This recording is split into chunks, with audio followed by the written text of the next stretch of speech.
আজ থেকে ঠিক একটা বছর আগে আমার আর্য তখন হাঁটতেও পারতো না, হয়তো একটু হামাগুড়ি দেওয়া শিখেছে।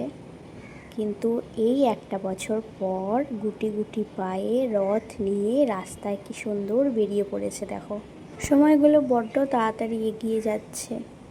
এই দেখতে দেখতে দেখবো হয়তো 5 বছর পূর্ণ হয়েও গেছে, কিন্তু সময়গুলো যে কোথা দিয়ে পার হয়ে যাচ্ছে বোঝাই যাচ্ছে। তবে আর্য একা কিন্তু নয়, বন্ধুদের সাথে করে বেরিয়েছে রাস্তায় রথ নিয়ে।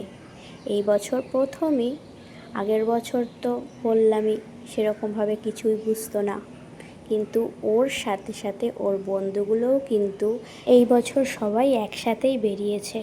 হয়তো আবার এর ঠিক কয়েক বছর পর এই সব বন্ধুগুলোই একসাথে আবার নিজেরা একা একাই হয়তো রথ দেখতে বেরোবে। এখন যে সময়টা পেরিয়ে গেল সেটা আমি স্মৃতি হিসাবে ধরে রেখে দিলাম। বড় হয়ে ও আর ওর বন্ধুরা সবাই দেখবে যে ওরা ছোটোবেলায় কী করেছে।